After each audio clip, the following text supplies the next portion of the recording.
1 0 Dyer wave.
scientific method cannot justify the scientific method. Therefore, it itself is a dogmatic religious presupposition.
butterfly in the sky. I can fly twice as high. Take a look, it's in a book. Reading Rainbow. I can do anything. Yeah, baby. That doesn't really work over the top of the Dyer wave. Welcome.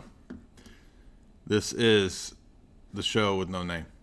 I don't have a name for the new show yet. But basically, talking about practice. Talking about practice, y'all. Talking about practice. Basically, this is the movie show that I've wanted to do for a long time. This is the new setup. We're going to talk about movies. It's going to be 3 movies each show. And it's going to be not limited to the esoteric Hollywood. It's not going to be limited to the esoteric. Because I want to talk about other movies. There's other movies. Don't want to be typecast as Gilligan, the esoteric Gilligan, who only does, you're the guy who does the esoteric movie crap. No, bro. I have a much more versatile range beyond what you can fathom, freak. So we're going to be talking about all kinds of different stuff, and I was trying to figure out the best way to do it, and I'm not going to do 15-minute videos that take all day long if the algorithm is going to keep it at 3,000 or 4,000 views. It's a waste of time. So the live streams seem to do better because they can get 10, 20, 30, 40, 50,000 views. So the algorithm favors people who cannot say their R's, like me. Tonight, as we said, Childhood's End, Close Encounters, The Blob. So this is the way it's going to work. I'm going to just cover 3 movies, and you're going to have fun with me, and we're going to decode it in that way. And you're going to give me the super chats because I make it fun for you. That's how it works. Yeah, we can do all kinds of stuff. It doesn't have to be only movies. See, that's why I didn't want to be pegged as the only esoteric movie dude. What if I want to talk about the latest Bieber video? What if I want to talk about the latest fashions? What if I want to talk about hairstyles? The bobs and the weaves. See? I want to talk about all cultures and all culture. And I don't want to be pigeonholed as Mr. Esoteric. But yeah, what if I want to talk about music videos, right? What if I want to talk about Richard Marx's music videos? We used to walk down by the river.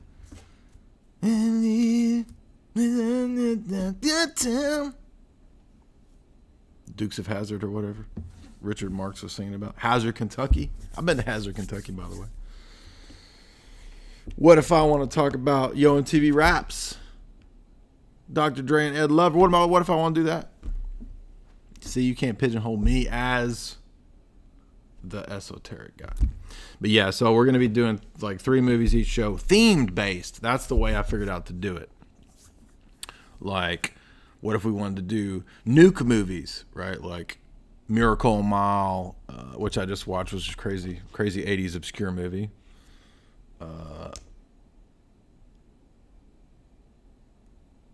What's that 80s Reagan nuke propaganda movie? The Last Day, I think it's called. That one's hilariously bad. And, because that's like propaganda stuff you can analyze.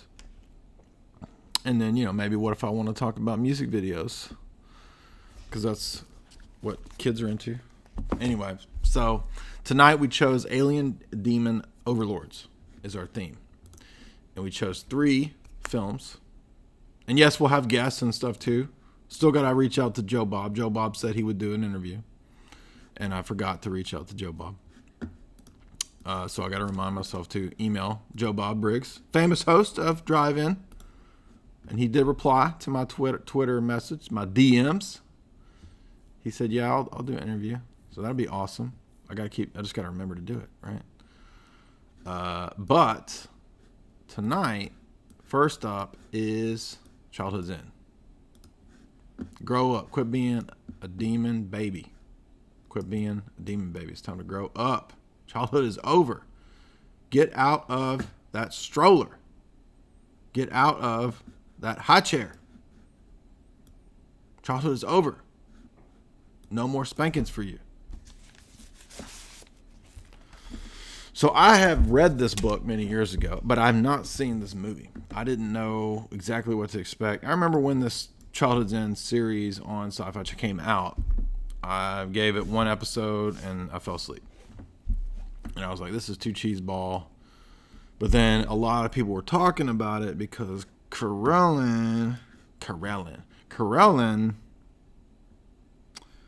comes out his little hatch looking like the Baphomet statue. Right. Now, of course, we all know, if you're familiar with, spoiler alert, Childhood's End, you know that it's about demons, basically. The alien overlords. Oh, they just happen to be demons. And that's my first criticism of this, is that nobody has a clue that there's a red flag when you open up the hatch and a giant demon steps out and it looks like the demon from every religious depiction of a demon. And everybody is so... But yes, so I do believe that everyone is so dumb that they would believe this. And we're starting to reach those levels of dumb that if giant demons walked out of spaceships, people wouldn't think it was a demon. They wouldn't bat an eye. They wouldn't think anything was crazy about it. They wouldn't bat an eye at a giant bat walking around.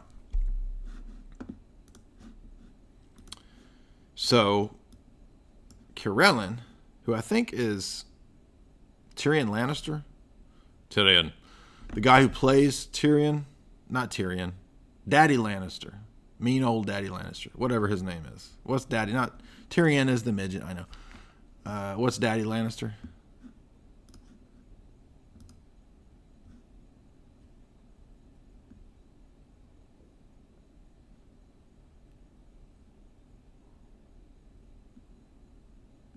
The chat's behind. Hey everybody, we're here to talk about Childhood's End. That's tonight's topic. And movies. If you guys don't like movies, come on. Tywin, is it Tywin? Tywin Lannister. Yes, he's Carellin, a fitting demon character, right? Yeah, I can see that. And guess what? The aliens are here to give us world peace. Very similar to V. Remember V? I've told everybody the Mark Singer story about getting into it with Mark Singer, which is a funny story, at a convention. And I wrote my check out to Beastmaster, Mark Singer, because he was asking for $5 because I took a picture of him, right? Yes, the Golden Child bad guy. Yes, so he's the demon in Golden Child. He's the demon here, Carellin, right? So aliens are here. Oh, they show up, and they're here to bring world peace. This is what the alien mythology in the last 60 years of its psychological warfare is tied to world peace, isn't it? Yes, it is. Mirage Men, right? And they want to set up a world federation. Shocker. Global government. They pick a dude, a good old average Joe, a kind of a Matthew McConaughey, Southern roots, Midwest Southern grassroots kind of guy who is their prophet. Ricky or whatever his name is, right? So he speaks for Carellin. So Carellin doesn't show his face, of course, throughout the first episode until the very end. But he's giving everybody all this great technology, right? Everybody's sort of duped into this. And I just did Day the Earth Stood Still, by the way. It was in the Storm Area 51 video I did. That has my analysis of the Day the Earth Stood Still. So I had to pick 3 different ones that are demon overlords, right?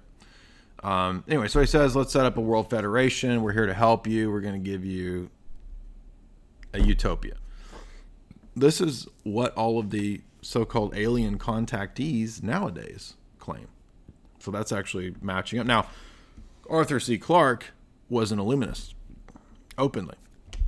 And so he was planning a lot of this alien jibber jabber gobbledygook way back when. And if you've read Childhood's End, you know how it ends, and you know what's going on, and you know that he was hanging out. Guess who? With Crowley. Yes, Arthur C. Clarke was in the circles of the Crowleyans and the degenerates. And shocker, the plan was to set up a global government. Right? Now the aliens are even identified as demons in the movie. That's pretty crazy. Well, this series, right? This 3-episode series or whatever. And people start realizing, hey, how come they look just like religious mythology of demons? And there's even a chick who recognizes that he looks like a demon. Like nobody else caught this except this one kind of crazy woman. Very much diversity in this presentation. We have young Neil deGrasse Tyson mixed with Stephen Hawking in a wheelchair. Very, very glad to see that. Ouija board. This was the funny part. So Carolyn says, I want to talk with you all. I'm tired of using my Matthew McConaughey bread and butter, salt of the earth dude. He gets on my nerves. He ends up with a bioweapon death or whatever. I want to talk to you directly with my Ouija board. A Ouija board. Carolyn gives like this hyper super fancy Ouija board 2.0. Like a Simon and Simon Satan Says Ouija board. Still nobody has a clue. No red flags are up yet, right? We're using Ouija boards to talk to giant 16-foot demons who emerge from spaceships like Baphomet with kids. Nothing weird here. Now, Carolyn says, I've got plans for y'all. First thing I want to do is save the children. Save the children. And the way he's going to save the children is he sends out his little surveillance pods, and they give people dreams, or they do something to people when they're sleeping. And so people start having dreams and they have visions, and we learn that some people have abilities, right? They kind of have these psychic abilities, and this woman gives birth to Jennifer. Yeah, Jennifer. Not the most awe-inspiring name. Jennifer, very, very normie name, right? Jennifer. Jennifer is one of the chosen. So the elite basically are, what we have here is, and in many cases you'll notice in the alien movies, the aliens stand in for the elite.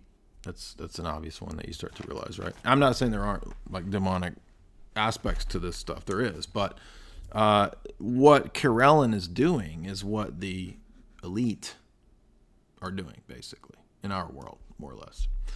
So they're essentially trying to genetically enhance babies, super babies, and they want to basically evolve them through the genetic modification to give the babies powers.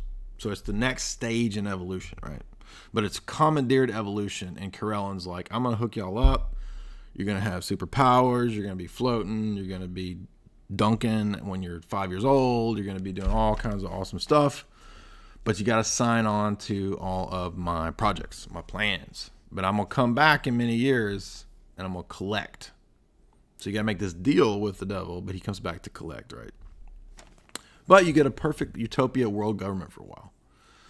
So in comes the whole abductee psychic powers phenomena, which is all throughout the alien gobbledygook mythology in our world, the real world, right? I know it's hard to figure out where the real world ends and the fake world begins because it all melds together in the Hollywood witch's brew, right?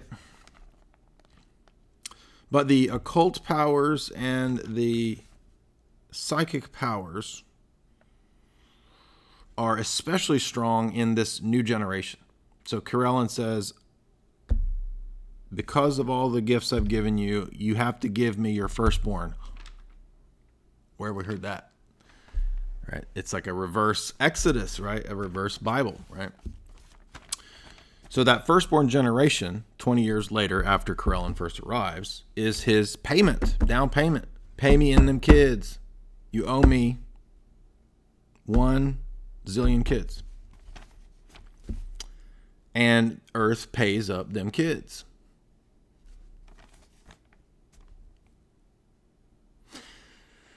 Now, the Corellin is not omnipotent, but he has a lot of technological power. And it's interesting because there were a few scenes that kind of stuck out to me because people kind of begin to invoke Corellin. Not because he's actually omnipotent, but because of the tech, he can kind of surveillance check in on everything that's going on, right? And one of the female characters, essentially starts praying to him and asking, well, why are you doing this, Corellin? Help us, help us. And I think he does something to answer her prayer, you could say. So Corellin is kind of like the new deity, right? The new deity of the new Aeon. And all these goofball occultists all talked about this kind of stuff. Like, oh, there's going to be a new Aeon, and there'll be a new deity. And, it just happens to be the new Aeon and deity that the deep state has cooked up for everybody to have, right? And so if you've watched Signs, if you've watched V, the 80s V, like I talked about, then you'll know that a lot of those UFO alien tropes come out of this. Not just this. I mean, there were forebearers before Clark, obviously, with Edgar Rice Burroughs and Jules Verne and all the H.G. Wells, all those characters. But, later, the next generation, you've got Asimov and you've got Arthur C. Clarke and all this alien crap. But all this alien crap starts, ramping up around this time. 40s, 50s, 60s. Oh, it just happens to be at the same time as the rise and creation of the national security apparatus. Exactly. Yeah. Shocker there. Now, so basically we have the erection of a Luciferian order, and it quite literally is in the story. Corellin can do signs and lying wonders, right? He's more or less able to bring back dead people. He can give the impression that you're hanging out and talking to your old lovers. This kind of stuff, right? And so he kind of mimics biblical miracles. Now, there's a crazy Christian character, as always. There's the evangelical kookball is always crazy kookball in the alien stories. Remember in my video a couple weeks ago, the alien Storm Area 51, we saw that pattern as well, right? Every one of these has the religious retard, and then it has the scientific wunderkind, right?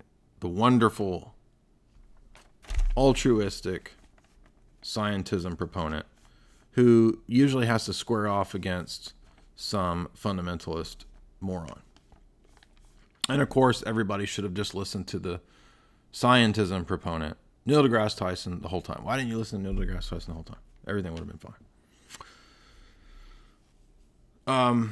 You'll notice too, biblical names are always like the bad people, the morons. They always have biblical names, right?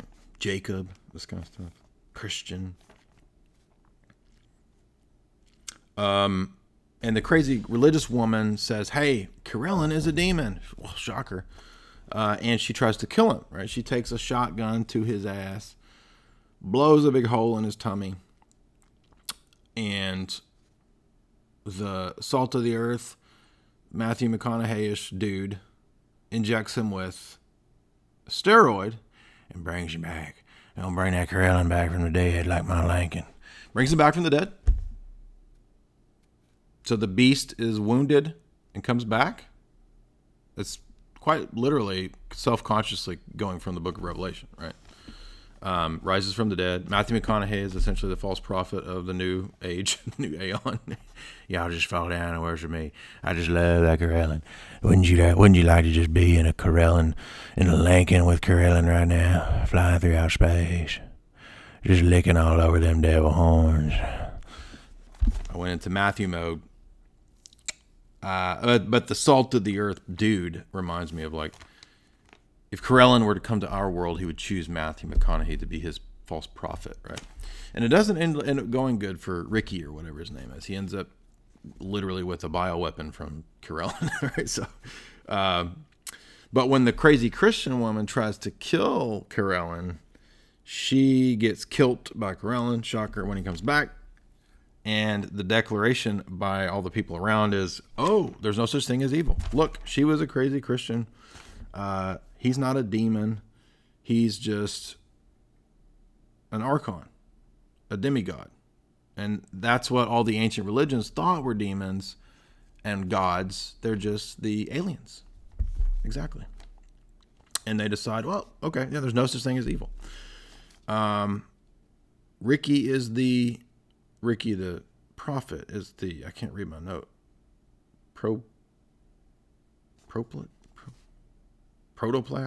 I don't know what my note meant. Anyway, Ricky doesn't make it. And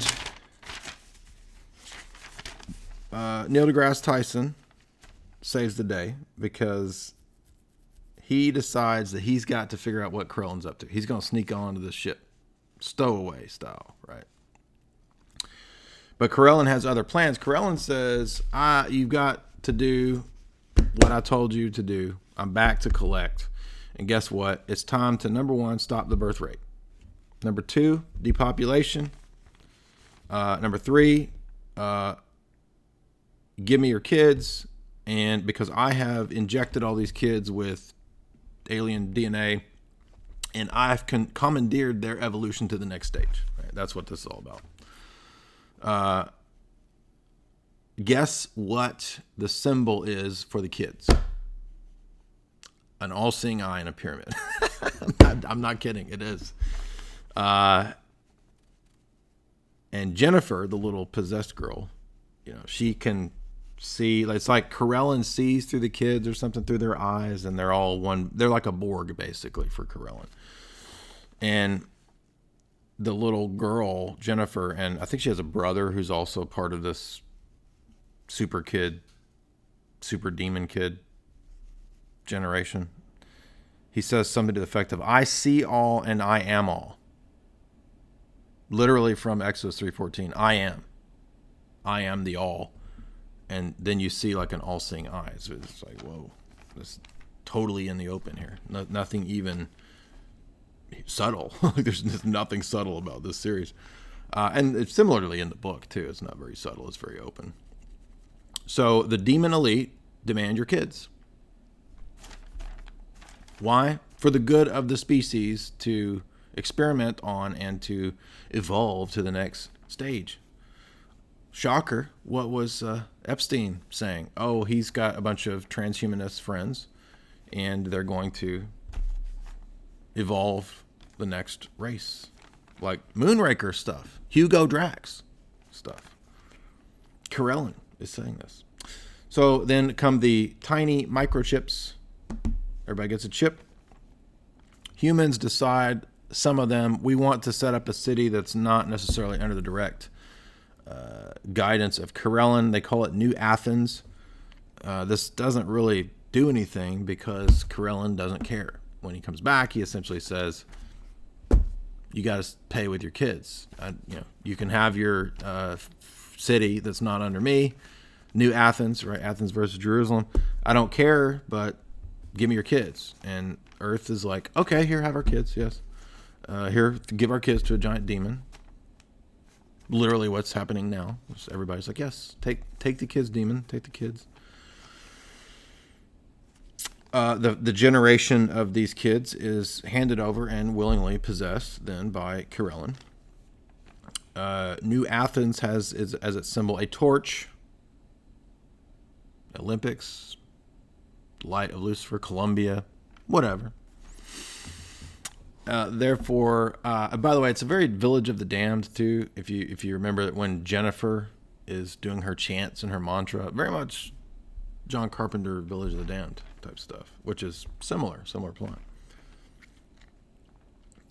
And so Corellin doesn't care that you've set up New Athens, the human civilization free from overlord influence.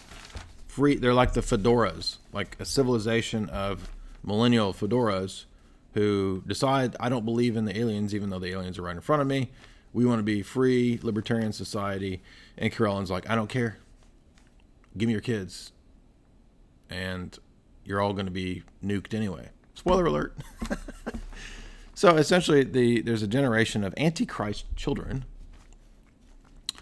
Karellin says, it's time. It's time. I was tasked to see human development and evolution. I've watched you for a long time. And now is the time of maturation, childhoods.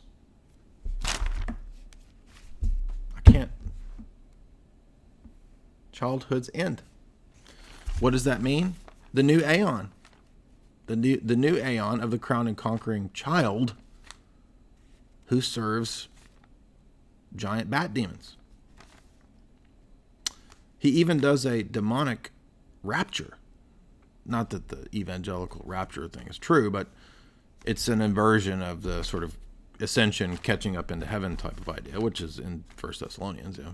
But he says you can't have any more kids because I'm taking all your kids to another planet. Breakaway civilization, another theme we see in all these movies. And it's going to be a civilization run by science. The demons are behind the science. So it's basically the knowing and Close Encounters and every alien movie ever all in one. By the way, the floating kids scenes are really cheesy. They're really funny.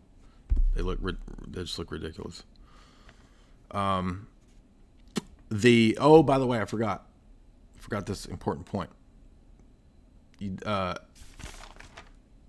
New Athens, was not Fedora people, the atheist crew. They actually did have a Christian perspective. I forgot this part. I was wrong about that. That's right, because what happens is the guy who's the mayor of New Athens straps a bunch of bombs to himself, and he goes into a church, pops himself up with a nuke. A nuke? I don't think was that necessary to nuke yourself. Like, couldn't you just do the same thing with something, high-grade firecrackers or something? Anyway,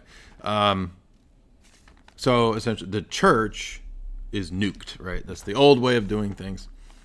And once again, the Christian crazies, they're all gone. Now we're under the aeon of the giant bat demon Karellin. Karellin is basically the black dude sneaks onto his ship, which is a Noah's Ark, basically. So here's the Ark metaphor taken. Excuse me, I don't know if it's a metaphor, but it's a metaphor for the Ark story in Childhood's End, is what I'm saying. Breakaway civilization. He's stealing giant squids. Nessie, probably. All the specimens. He takes all the specimens of Earth creatures and the kids, the whole generation of Demon Village of the Damned kids, Jennifers, all the Jennifers, and they do they do this. Jennifer. That's their salute, right? So it's not this and it's not this. It's like Jennifer. Super cheesy, but very revelatory. The black dude sneaks onto Karellin's space Uber, his Tesla yacht, his space Ark, with the two of a kinds, right? The two animal kinds, Noah's Ark. And he bumps into one of the alien demons, not Karellin, but a different one. He's like, yo, what you doing up here? What is all this? He's like, oh, how'd you get here, by the way? We'll show you what we're up to. So he takes him to another world, space Karellin world, somewhere else, and they've set up a whole new civilization. Because the kids have advanced to the new phase of evolution. They're starting over a new Eden, a new breakaway civilization, blah, blah, blah. And this is the ridiculous part. Karellin's like, I can show you who you call God. And the black dude's like, so there is a God? It's like, yeah, we call him the Overmind. But it's basically just kind of a little g deity that is all the children at once. All things. Pantheism, basically. embodied in a generation of demon kids called the Overmind. And the Overlords serve the Overmind to steer evolution. They're like the space jockeys, the engineers in Prometheus. Okay. Panspermia, always present in these goofy movies. The all is the collective consciousness of Carl Jung. It's all of the children are a part of this all, and it's a God, little g, who's evolving into one singular mind. So basically Hegel meets Whitehead, process philosophy, everything is evolving into the God. God is part of the process of evolution. It's a deus ex machina. Death is therefore natural. It's just part of the process. So just accept it. And how does it end? Spoiler alert. Carolyn beams the black dude back down to Earth. I'm not joking at this part, by the way. I'm not joking. This is how it ends. And the black dude's like, so you're sapping all the energy from our planet? And Carolyn's like, yes, I'm sorry, but that's what we must do. And the black dude's like, well, remember this. We created Pop-Tarts and ice cream. And Carolyn almost gets a tear. Like he respects humanity for creating ice cream and Pop-Tarts. I'm not joking. And he's like, noble effort there with the height of your civilization being the Pop-Tarts and the ice cream. And then he pushes the nuke button and he nukes the planet with the black dude. So I'm not joking. That's how it ended. So all of Earth dies, nuked. Arthur C. Clarke was insane, dude, because if you know the story of 2001, right? In 2001, A Space Odyssey, the original screenplay had Arthur C. Clarke had Star Child nuking Earth. So this is the second time Earth is nuked by Arthur C. Clarke. Just dude is insane, right? These Luciferian types are just total lunatics. So yeah, I mean, this was like the most super open satanic stuff, and it was like, wow, totally in your face, no bones about it, all very clear. And what was the whole history of Earth was just Pop-Tarts and ice cream, and you get nuked, bro. So, I was cracking up at that. So there you go. So that's that. By the way, thank you for all these super chats. I'll be covering those here in a little bit. Super chats are welcomed. By the way, sorry, I forgot. I meant to put 10 o'clock. I thought I'd put 10, but actually I put 9. So, yeah, we was nuked. Nuki. You thought you was going to get Nuki from Carolyn, and you got nuked by Carolyn. And it was just, I mean, could you imagine Neil deGrasse Tyson, like being on Earth, and he's like, Earth's about to get nuked, and he's talking to his demon overlord, and the demon overlord's like, sorry, I got to nuke you. And Neil deGrasse Tyson's like, well, just remember that at least we created ice cream and Pop-Tarts. And then that's the end of the human race. Pop-Tarts and ice cream.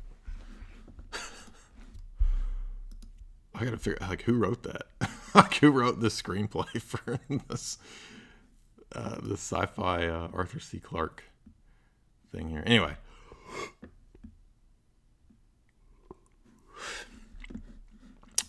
Carolyn, by the way, was straight up looking like Tim Curry in Legend. That had to be what they modeled him on, right? Darkness from Legend. That's what he looks like. So I hope you guys are enjoying the new format, the new movie show. Looks like I'm feeling good with this. Looks like this is the way to do it, you know? The day the strudel stood still. Let's get some good comments. You guys are good. All my nerds in the house. 246 nerds tonight. Welcome. Tonight's movie stream. All right, let's move on to our next specimen in the Jay's Analysis Movie Lab. Der Blob. Der Blob. Yes, I found the German poster for the Blob. Der Blob. Der Blob. And I thought about doing the old 50s Blob, but the 80s Blob was so much more fun. The old 50s Blob is, I don't know. I didn't grow up in the 50s, you know what I mean? I don't care about Elvis. I don't care about that shit. Get that Elvis out of my face. I don't know Elvis. But I will take some 80s Blob. Look at this poster. Whoever drew this poster, this is badass right here. That's awesome. Yeah, the 80s Blob was great, especially for a B movie. Now, this movie flopped, by the way. And I'm pretty sure that kid in it, the rebel kid, he has to be Matt Dillon's brother. His name is like Kevin Dillon, I think. And I mean, he looks just like Matt Dillon, so he's got to be his brother. I don't know if he is, and I'm too lazy to look and see, but I'm going to just say that it is his brother because they look the same. Now, you might think, well, now, why are you tying this into your Alien Demon Overlord show? Because that's essentially the theme of the Blob. Because all of these movies pretty much have the same theme. Every time you're watching these alien movies, you start to realize they're telling us the same thing. Now you say, Jay, I'm a skeptic. How did you arrive at that conclusion? I will tell you. So, you are, I'm sure, familiar with the goofy idea of black goo, right? This dumb conspiracy theory. Oh, this is a good one. I like that. Do your Blob impression. Black goo is a stupid conspiracy theory that oil is a sentient alien life form that has emerged either from another planet or from the center of the earth.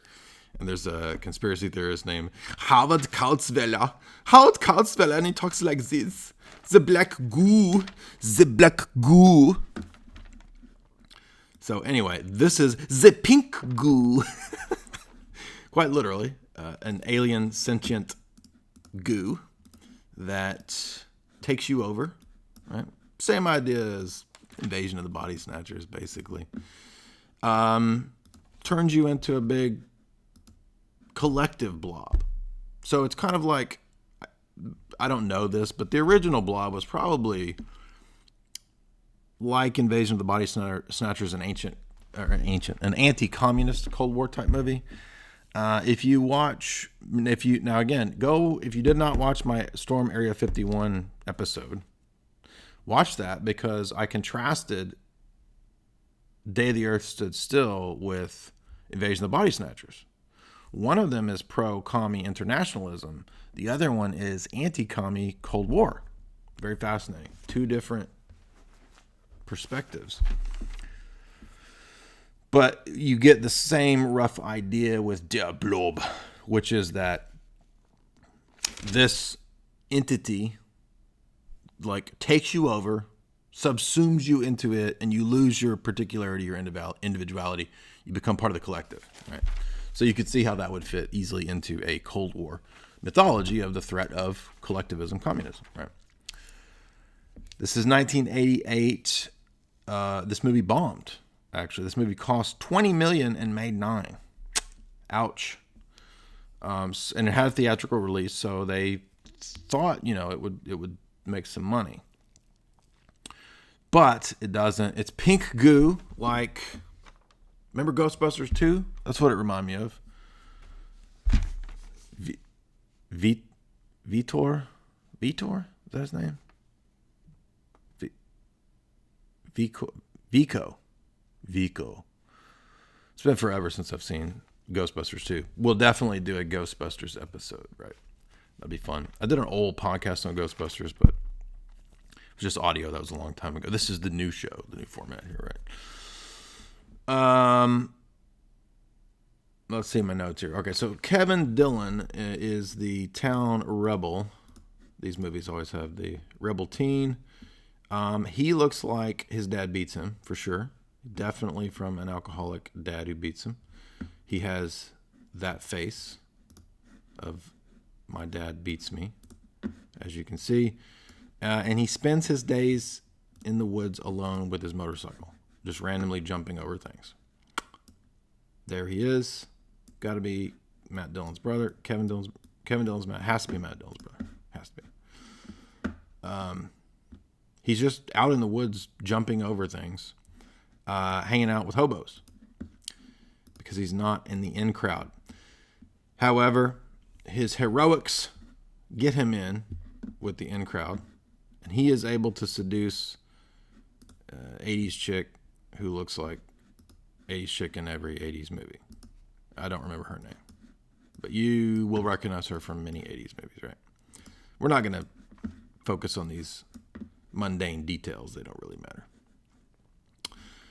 So, generic town USA, you've got the diner. There's some Twin Peaksy elements to this, by the way, it's prior to Twin Peaks, but there's some elements that are very Twin Peaksian, namely with Nance being present in this as the doctor. Pete, crazy Pete from Twin Peaks, right? You know Pete. We all know Pete, right? Eraserhead, Nance, right? The diner is very Twin Peaksy. The town is very Twin Peaksy.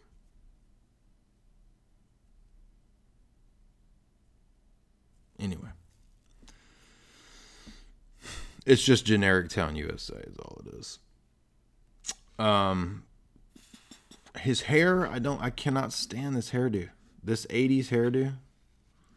It's so indecisive, you know, the Patrick Swayze. I hate it. I've always hated it. Is it long? Is it short? Is it masculine? Is it feminine? Is it tough? Is it hair metal? I hate that hairdo. So indecisive.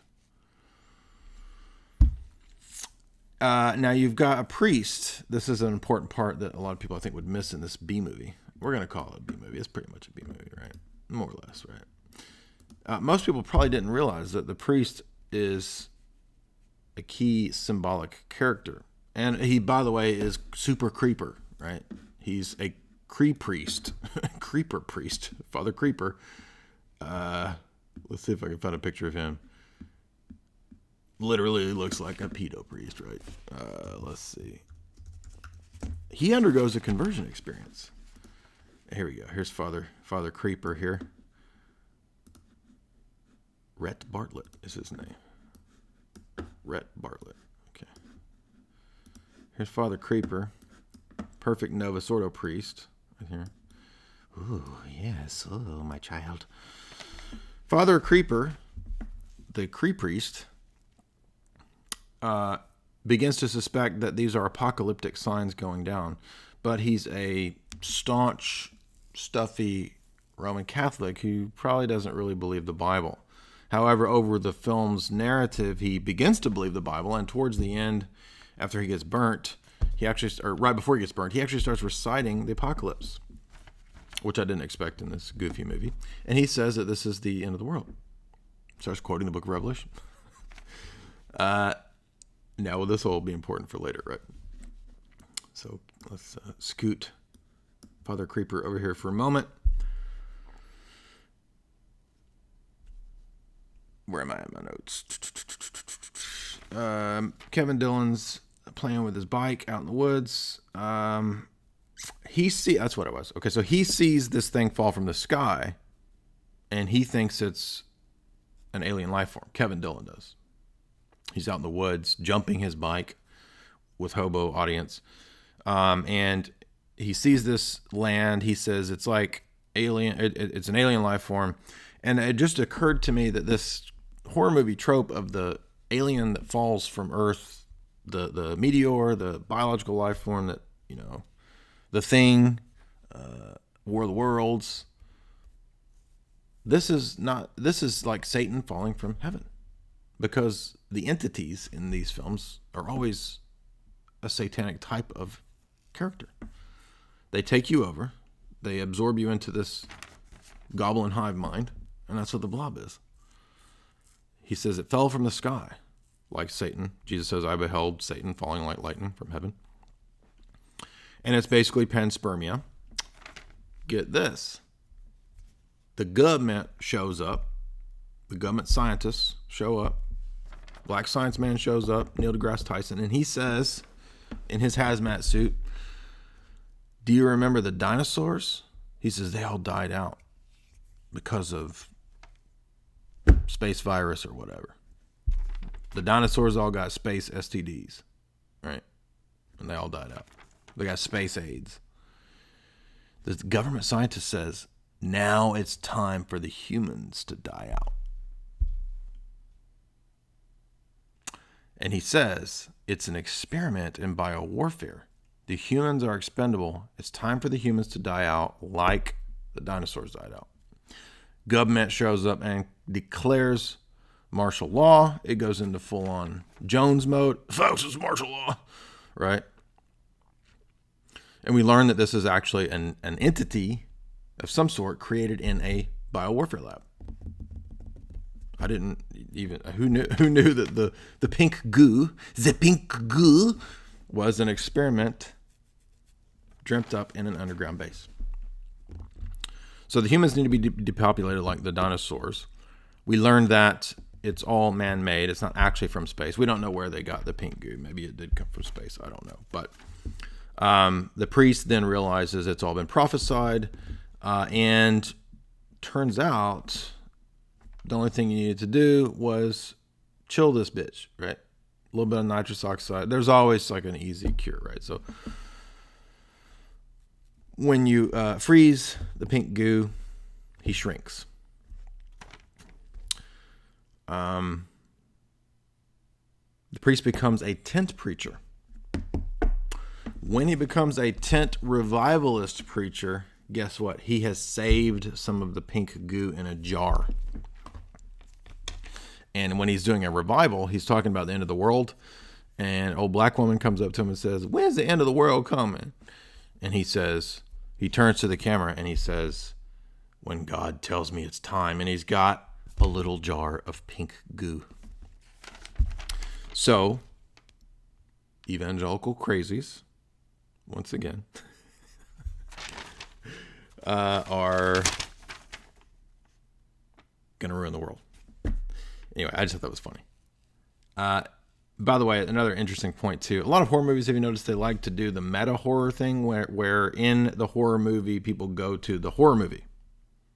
And in the horror movie, when they're at the horror movie, they're watching a slasher movie, the blob like blasts through the screen. Like he pops through.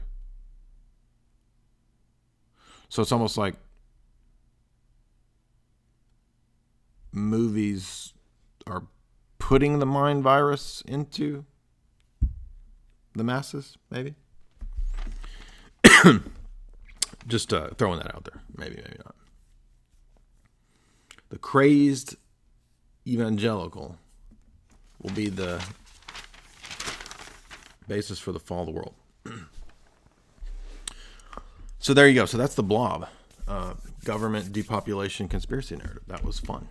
I didn't expect that in Der Blob. But that was that, and that was fun. We got one last one. Gonna do Close Encounters from Mr. Spielberg.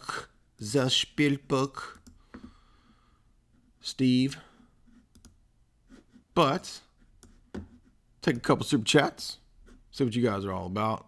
What y'all talking about tonight. What y'all up to. What y'all talking about? Jason DeForest, new member. Thank you, Jason. Welcome. You can, of course, as you know, sign up now for channel memberships. You can join. Got quite a few in the first week of channel memberships being up now. Welcome all the new members. Remember that if you're new to the channel memberships, under the community tab is where I leave the posts for the paid members. So you'll find your access there to the previous talks. I'm putting them up day by day. Each day we go back one by one into the archives of the members' content. So thank you, Jason DeForest, for your membership. 10 Benison, $2. Jay, when are we getting the Esoteric Hollywood book? Maybe you're getting it right now, bro. Maybe you're getting it right now. And this is better than Esoteric Hollywood. Me just reading boring text. Wouldn't you rather see me reading boring texts from my head, talking like Nick Cage and Matthew McConaughey and Black Science Man and whoever else? Quentin Tarantino. This is Quentin. Freak your butt. Just freak your freaking butt, okay? I make movies, okay? That's what I do. They're violent, okay? And freak your butt to heck, okay? Next up. Wait, we're not doing that. I got the wrong Spielberg movie. We're doing Close Encounters, not E.T. Not it. Next up, Close Encounters. 10 Benison, $5. Isn't Apollo prophesied to return in Revelation 9? Yes, so the beast of Revelation 9, Abaddon, is Apollyon, the destroyer. And that is a spirit that is released from a spiritual prison in Hades, in hell, that's given power to torment the wicked. Is Mark accidentally right? Mark who? Mark. Who's Mark? Is Mark accidentally right? You've thrown me for a loop, bro. Who's Mark? I'm lost now. Mark Cuban? Mark Hackard? Marky Mark? Yo, feel the vibrations. Come on, come on, come on. Yes, Marky Mark is always right. Hans Lager, $2. Keep talking and take my money. I will, bro. I will. Thank you, Hans Lager. Emil Surik, $2. When are you going to review Mother? We'll stick that on the Darren Aronofsky night. Although I'm told that I don't. Everybody says, Mother is so gross. I've not seen Mother. So everybody says, they make the whoa face. So I don't know if I need to see Mother, you know what I mean? But definitely going to think about it. Thank you, ML, for that suggestion. Marge Hayes, $2. This is awesome to the max. Thank you, Marge. You are awesome to the max. Awesome to the maximum overdrive, which is one of my favorite goofy movie reviews. If you've not seen my review of Maximum Overdrive, which is legit retardo, it is mega retardo, and the algorithm said, screw that. It said, F you to my video. So I'm going to give it to you guys in the chat because I think it's funny. And my Mac and Me video. So now what we'll do is we'll just redo those in this format because they can't, the algorithm won't screw me over. And I can be even better. Because I was kind of retarded in this video. I have to say, I was pretty dumb in this. But you guys are going to love it anyway, right? Y'all love my dumb. You love my dumb. You love my dumb. After this stupid ass McDonald's ad. Get out of here. Ba-da-ba-ba-ba. All right. Which, by the way, Mac and Me is a 2-hour McDonald's ad, if you didn't know that. In the chat, if you've not seen my Maximum Overdrive analysis, which many of you have not because the algorithm gave it the middle finger. There's my retardo. It's very retardo. Retartar. To use the French food terms. Enjoy that. I had fun making that. And I was really playing around, with the clips and the whatnots. And the Mac and Me one was really funny, except that the algorithm screwed me over because I used that Pink Cadillac song. Pink Cadillac, running down the street. Aretha. And I tried to slow it down so that it wouldn't catch it, and it did. So that doesn't get any views. So those are fun. Yeah, you must. Anyway. What was why am I talking about Mac and Me? Where did we get on this? Max? Oh. This is awesome to the max. It made me think of Maximum Overdrive, which made me think of Mac and Me. Mac. Mac Daddy. That's what I'm talking about. Vitaly Chmelevsky. PewDiePie. $5. J. Dyer, make me a Smurf. You said you needed someone you could trust with a wrench. A Smurf? You mean a wrench person? I mean, I appreciate the $5, brah, and I remember your name from the super chat fame, but I gotta know who I'm giving wrenches to. So I apologize, but I do appreciate that, Vitaly. And maybe in the near future, I'll give some wrenches out. I know we've given one to Tristan. Did I do Avengers Endgame? I did. There's two. I did Avengers Endgame 1 and Endgame, or the both parts have videos. So yes. Tamara Hathaway, big supporter. Philippians 4:3. Thank you. $5. I vote Vitaly to be wrench. Just saying. All right. Tell you what. Next time, I'll hand out some wrenches. Okay. Marl Karks 199. Have you reviewed Avengers Endgame yet? Yes. Did it with Worski. Did it on my own. Did Avengers Part 1. And another video on Part 2. So there's three Avengers videos. At least. So you can go find those if they're not hidden in the algorithm. Suggestions for the next time? Yes, that's a good 3. See, you see how I'm thinking. You see how I'm thinking. Foregone, $2.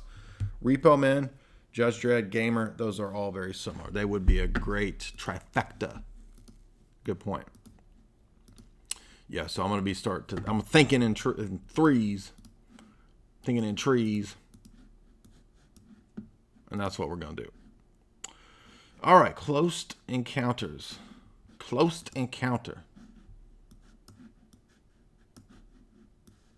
Richard Dreyfuss versus mashed potatoes. Who will win? Richard Dreyfuss wins. That's who. Oh, man. Why won't there it is. Okay. All right, get out of here, Blob. Blob is canceled. Cancel Blob. Get out of here.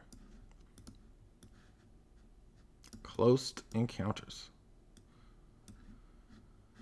So, looks like a Ferris wheel, dude. That's how they got the kids. They had to get a big space Ferris wheel.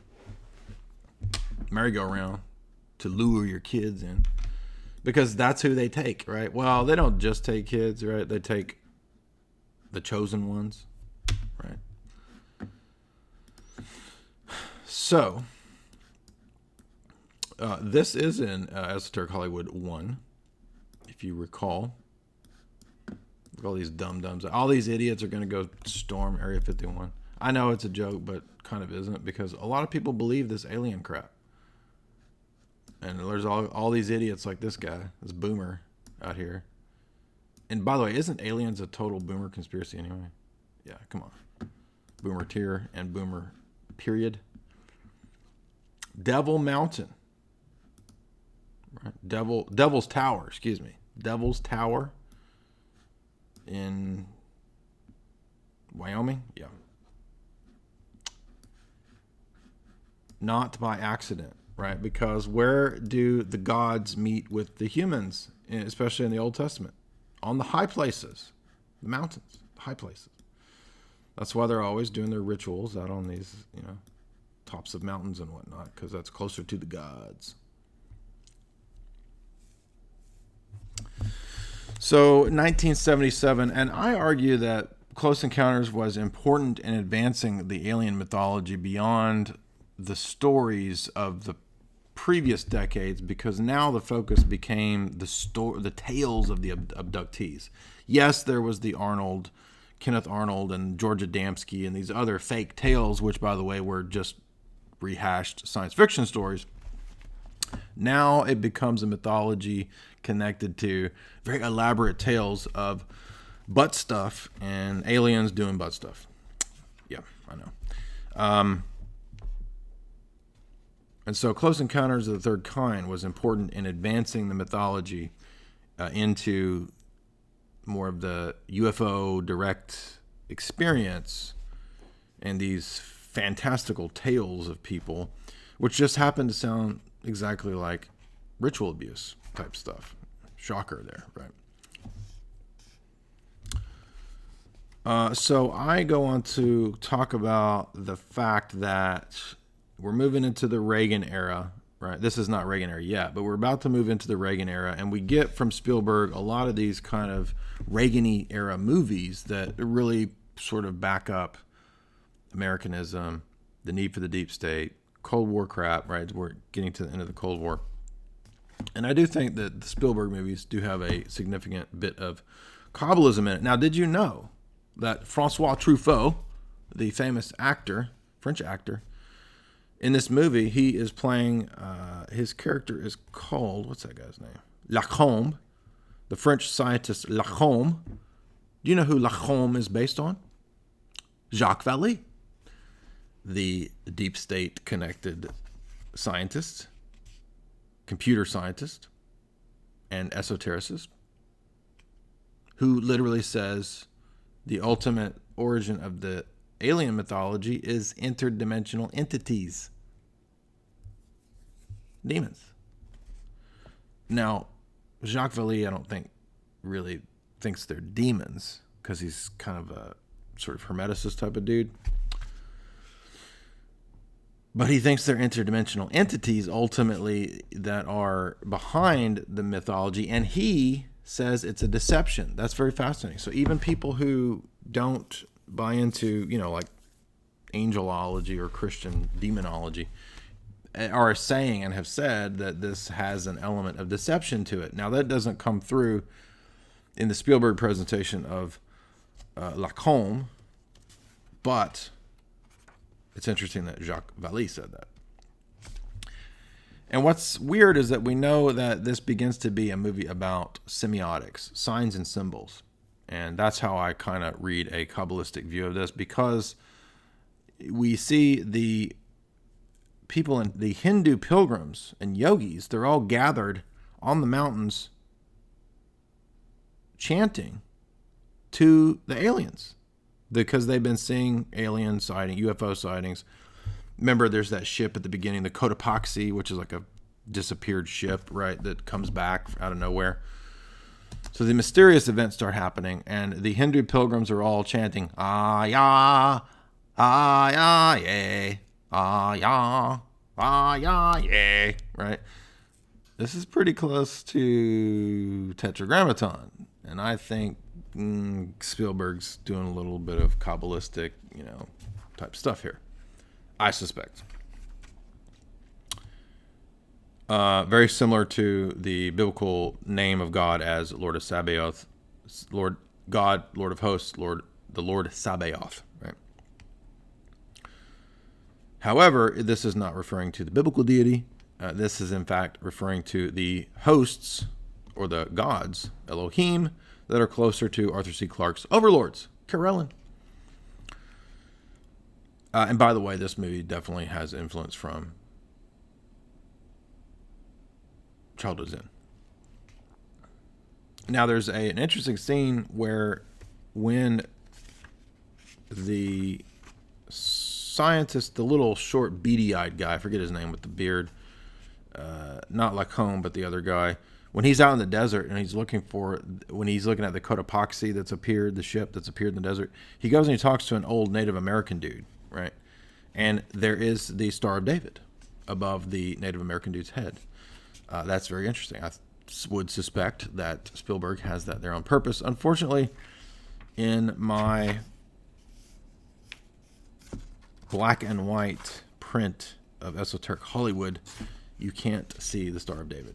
However, if you have the Kindle version, you can see in the colored picture that it's there. Or just go watch the movie. You'll see what I'm saying is correct. Now, at the same time, Richard Dreyfuss is playing with toys with his son. His son's playing with toys. And this is an instance or use of simulacrum. So the idea here is that Spielberg does this a lot of times in his movies, if you notice, where somebody will say, play with a toy, and the toy comes up later in the movie in the real world. Like playing with cop cars, and the cop cars wreck, and then later on, cop cars wreck. Or the train, the model train that Dreyfuss is doing with his son.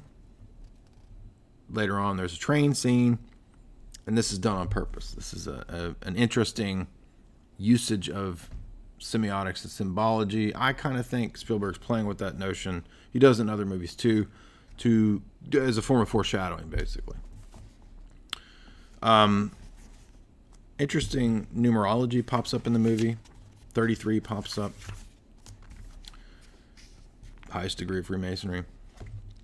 And if you're not paying attention, you'll miss the Lockheed reference. Interesting. Lockheed pops up. Lockheed is there at Devil's Tower, setting up their thing. And the old Lockheed logo is an inverted pentagram. Interesting. And they're there with the Air Force at Devil's Tower, contacting the entities. Men in Black show up. There's a fascinating section, too, in this movie that a lot of people miss, which is that the government creates a cover story, replete with a fake news cast about a bunch of dead cows, cattle deaths, and that's all fake. They lay the cows out. But they do this to scare off the public from nosing around to figure out that the government is trying to contact these entities in this location. Now, I'm not saying that aliens have landed in Wyoming. I don't know. But the movie seems to make reference to things like MJ-12, and which is a psyop, right? Promoting the alien nonsense. NORAD comes up, Cheyenne Mountain Complex, famous underground base, deep state stuff. So basically, I think Spielberg is kind of hinting that all this alien gobbledygook is the deep state. It's their technology. That's what's really going on. They're not actually flying out to talk to space beings. They may be getting this technology and ideas of this kind of stuff from, flotation tanks and tripping balls and DMT. Yeah. But they're not talking to ET. There's no extra biological entities. Devil's Tower is also a famous Royal Air Force base next to the Rock of Gibraltar. Gibraltar. Isn't that interesting? Just curious name associations there. Maybe on purpose, maybe not. Now, I go into much more depth in my book, in my analysis of Close Encounters. So I'm skipping over a lot of the scholarly sources. I cited a bunch of scholarly sources and stuff on semiotics and all that. There are coordinates that come up where the aliens start sending coordinate data, which is interesting because the coordinates are over in Denver, very close to a famous location in Denver, and I'm sure you can guess which one. Isn't that interesting? Could be coincidence. Could be. Now, Lacombe develops a language by which he does a bunch of hand gibberish, jibber-jabber, to speak to the entities, and they end up talking through music and symbols. So the movie is about language, confusion, and reversing the confusion of language, Babel. The alien entities are going to reverse the confusion of Babel, which is the Tower of Babel, right? Building a tower to heaven to talk to the gods. God disperses the nations, confuses their language so that they don't do this. The aliens are here to reverse this. Interesting. Same theme as Close Encounter. Childhood's End. Oh, and by the way, some of the chosen people need to go because they're special and they need to fly off with the aliens to the breakaway civilization. And by the way, your kids do. So there you go. Interesting.